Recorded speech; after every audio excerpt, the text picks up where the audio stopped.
Hey everybody, welcome back to Down the Shore Homestead. This is going to be the fourth installment of the 10-day video challenge.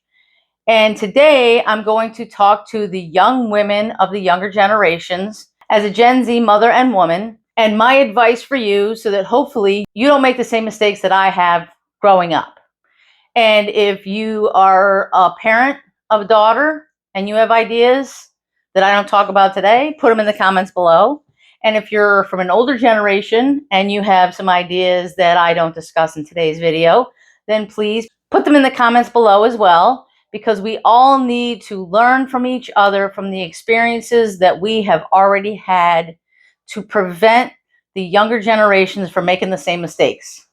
Hopefully. My number one advice for young women is that you do not need to rely on a guy to make you happy. You need to make yourself happy before you can be happy in a relationship, in your career, or in your life in general. You need to figure out what makes you happy, what you like to do, what you want to do for career, and what you want to do in general with your life. Do you want to travel? Are you adventurous? Things like that.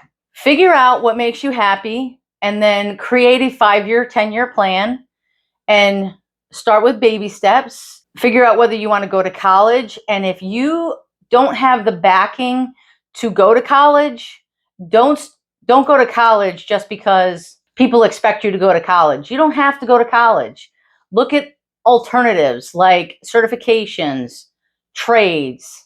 Start a side hustle and grow that into a business.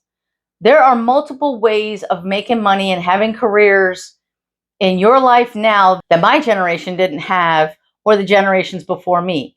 You have multiple ways of creating wealth without having to go to college. Now, if you want to be a doctor, then yeah, you're going to have to go to college. But figure out ways to pay for your school so that you don't start off your life in debt.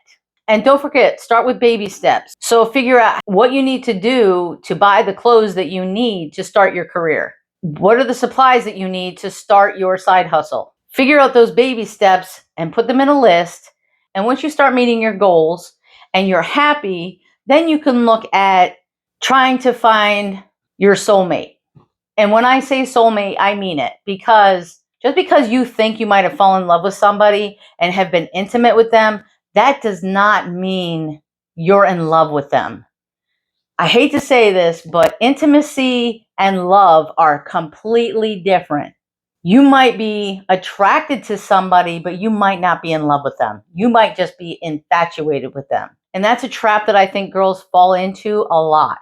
Your soulmate should have mutual respect for you, should want you to be successful in all of the goals that you've created for yourself, and will support you in those goals. And he's your best friend. You'll have mutual interests and you'll enjoy spending time together all the time. Now, even the people that have been married for 40, 50 years will say that they get on your nerves if you're with somebody too much.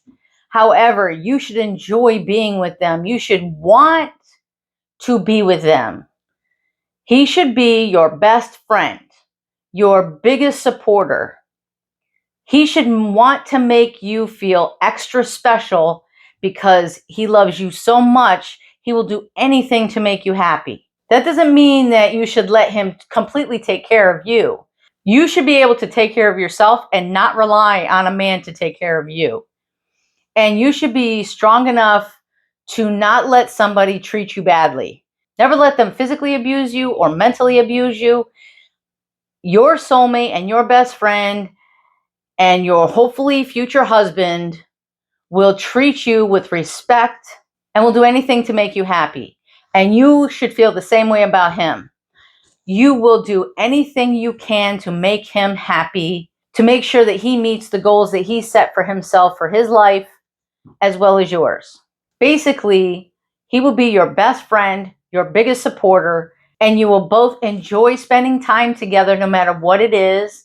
Say they like one thing and you don't really like that, but you compromise. You go to things that he likes to do and he goes to things that you like to do, and you share experiences together because you're best friends and you love each other. So don't fall for that trap that you're infatuated with somebody because you're physically attracted to them. Now, physical attraction does help. So, by the way, when you get married, you have very intense feelings for each other and they start to fade. So, as you get older and throughout that marriage, you need to keep the spark alive. Surprise him sometimes with little notes. Do things to keep him attracted to you. So, don't let that spark fizzle out. Most women do a lot to get a guy to like her. Don't stop doing that and get complacent with your looks and how you are around him. It's okay to be around him with your hair messed up and no makeup on and things like that. I'm not saying that, but I'm saying that it's still okay to dress nice for him. If you're going to go out on date night, it's good to dress up and keep him interested in how you look and he sees you as attractive as you are. If you both become complacent, that spark is going to fizzle out and your relationship might not last. It should if you're true soulmates who love each other and are best friends, but you still need to keep that spark alive because otherwise you end up just being basically roommates. And make your boyfriend or husband feel like they are the protector. Make them feel like they are sharing in the responsibilities of the house because men need to know that they're needed and wanted. And I'm not saying build their ego, but they do. But they do need their ego bumped up a little bit just to help them out. So don't forget to make your man feel like he is a good provider, a good person that keeps you safe, and that he is loving you the way that you want to be loved. That helps make them feel better. You also need to make sure that you are thankful for everything that you have, whether it's before you have a boyfriend or a husband or not, or after. You need to make sure that you are always happy for what you have, what you've accomplished, and what you've accomplished in life, because some people just don't have what you have or the family and network of friends that you have. So be thankful for everything that you have. Be kind to people, no matter who they are and how their day is going, because they may be having a horrible day. And if you just smile and say hi, sometimes that'll just make somebody's day a little bit better. And if you don't like something, try not to take it out on the person that you're interacting with, because they may not be able to control what you're upset about. So explain the situation nicely, calmly, in a normal voice, and try not to take it out on those people because they might not be able to control the situation that you're in. And don't worry about what other people are doing. Don't worry about what's on Facebook, Instagram, what your neighbors are doing. Don't worry about what your friends are doing. Worry about yourself and your family only. Who cares what they're doing? It's none of your business. So don't worry about what's going on with John Doe next door or the lady down the street. I know it can be difficult sometimes, but you need to just let those things go, because if it does not affect you personally, then don't worry about it. It's none of your business. And you might think that something's affecting you personally.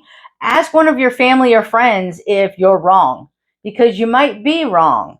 So try to take the high road. Try to be nice. You don't know what people are going through. And I think if we all are a lot nicer to each other, I think the world will be a better place overall.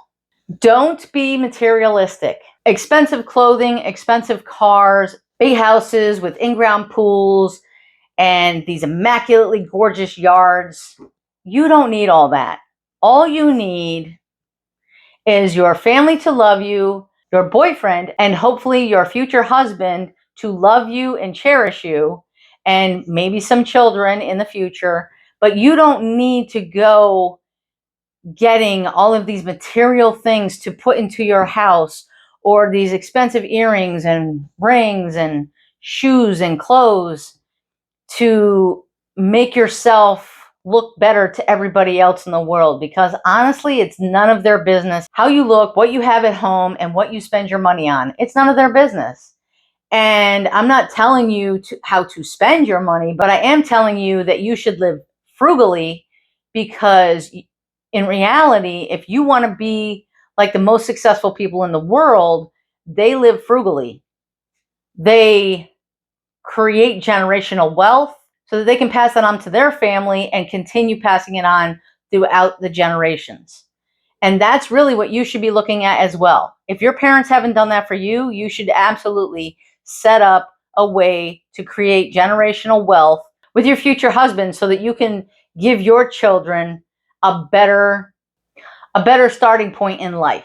You don't need the latest and greatest cell phone. You really don't. And that's what you need to look at throughout your life. Do I even need a smartphone? Can I get away with just a regular phone who maybe needs to text every once in a while? And then check your social media and things when you get home on a laptop so that you can experience your life throughout the day and just enjoy it and not worry about what's on your phone. I was just at an event and a lot of the people were looking at their phones instead of enjoying the people around them and having conversations. And they might have been having conversations, but they were still on their phone. Were they sharing pictures? Maybe. But do you really need to do that when you're at an event? Try to enjoy the experience that you're in while you're in it and stop worrying about your phone. So get the cheapest phone you can so that you can buy the phone outright and only pay for the service of your phone. So that brings me to my next point, which is to be fiscally responsible and live frugally. And if you live frugally, you'll be able to save money for your future and maybe invest it. And if you are frugal with your money, you won't need to depend on a guy to help take care of you. If you have a boyfriend and a future husband, they should share in the financial responsibilities of your household. Neither one of you should depend on the other person. You should both share in the financial responsibilities of your household. And then there's one last thing I want to talk about, and that is, as a woman, you should keep your head up and not down looking at your phone when you're walking around in public. Be aware of your surroundings, and honestly, if you can, take a self-defense class, because you never know when somebody is going to come up behind you and do bad things to you. So if you're walking from your car to the grocery store, keep your head up, look around, pay attention to your surroundings. When you get back to your car, put your groceries away as fast as you possibly can, get in your car and lock your doors. And pay attention to who's around you. And I'm not saying to walk around in fear, just be aware, because as women, we are targets and we need to pay attention to what's going on around us so that we don't fall victim to somebody who wants to do nefarious things to us. So keep that in mind. Like I said, if you can afford it, go get a self-defense class, because it will definitely help you in any of those situations if they ever come up, especially if you're at a college campus.